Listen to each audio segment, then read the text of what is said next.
ప్రభువైన యేసుక్రీస్తు నామం పేరిట ఈ దినం దేవుని వాగ్దానం చూస్తున్న ప్రియ దేవుని బిడ్డలందరూ ప్రత్యేకమైన వందనాలు. దేవుని బిడ్డారా, మీ అందరూ బాగున్నారా? ప్రతిదినం వస్తున్న వాగ్దానం దైవికంగా ఆత్మీయంగా బలపడుతూ ఉన్నారా? ఈ దినం దేవుడు ఏ వాక్కు ఇస్తున్నాడు చూద్దాం. పరిశుద్ధ లేఖన గ్రంథంలోంచి కీర్తన గ్రంథము 55వ అధ్యాయము 6వ వచనం చదువుదాం.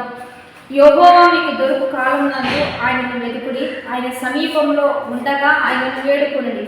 భక్తిహీనులు తమ మార్గంలో విడవవలను, దుష్టులు తమ తమ తలంపులను మానవలను. వారు యెహోవా వైపు తిరిగిన ఎడల ఆయన వారి యందు జాలిపడును, వారు తమ దేవుని వైపు తిరిగిన ఎడల ఆయన బహుగా క్షమించును.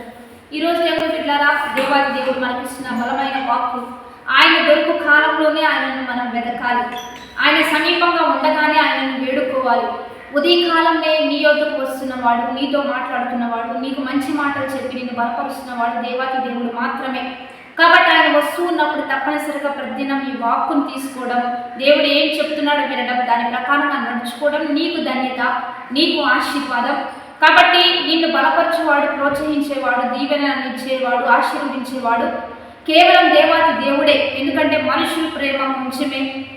సాతానుడు నశింప చేయాలని, పాడు చేయాలని కూర్చుంటున్న సమయంలో దేవాతి దేవుడు నిన్ను హెచ్చించాలి, లేపాలనే ఆలోచనతోనే ప్రతిదినం ఈ రీతిగా దేవుడు నీవు దొరుకుతూ ఉండగా నీవు వెతికి ఆయనను తీసుకుంటూ వాగ్దానాల అనుసారంగా మీరు నడుస్తూ ఉండగా మీరు ధన్యుడు. మీరు ఏది అడుగుతారో దేవుడు మీకు అది అనుగ్రహించబోతున్నాడు. రెండోదిగా, ఏ స్థితిలో మనం ఉన్నా ఆయన యొద్దకు వచ్చి మనం మొరపెట్టి క్షమాపణ అడగగలిగితే మన పాపములన్నింటినీ కూడా క్షమించి మనల్ని కృపలతో దేవుడు నింపుతారని వాగ్దానం చేస్తూ ఉండగా నీ జీవితంలో ఏ కార్యమైనా ఆగిపోయినా, నిలిచిపోయినా, వ్యతిరేకత, శోధన, ఇరుకు, ఇబ్బందులు వస్తూ ఉన్నా దేవుని యొద్దకు వచ్చి పాపానికి, శాపానికి విడుదల పొందుకుంటూ దైవిక ఆశీర్వాదంతో, దైవిక దీవెనతో పొందుకునే దినాలు ఈ దినాలు, పొందుకునే కాలం ఈ కాలంలో. కాబట్టి సమృద్ధిగా పొందుకుంటూ వాగ్దానాన్ని బట్టి ప్రార్థన చేద్దాం.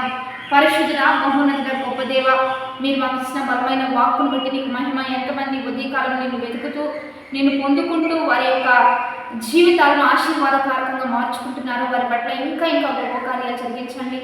ఇంకా వారు మీ కొరకు బలంగా నిలబడినట్లుగా కొన్ని సూచక్రియలు, మహత్కార్యాలు, అద్భుతాలు జరిగించి పాపములన్నీ విస్తారముగా క్షమించి అద్భుతాలు జరిగిస్తూ బర్త్డేస్, మ్యారేజ్ చేసిన వారికి దీవెనలు, శుభములు కలుగు చేయమని ప్రభువైన యేసుక్రీస్తు నామం పేరిట అడిగి వేడుకొని ప్రార్థిస్తూ ఉన్నాము.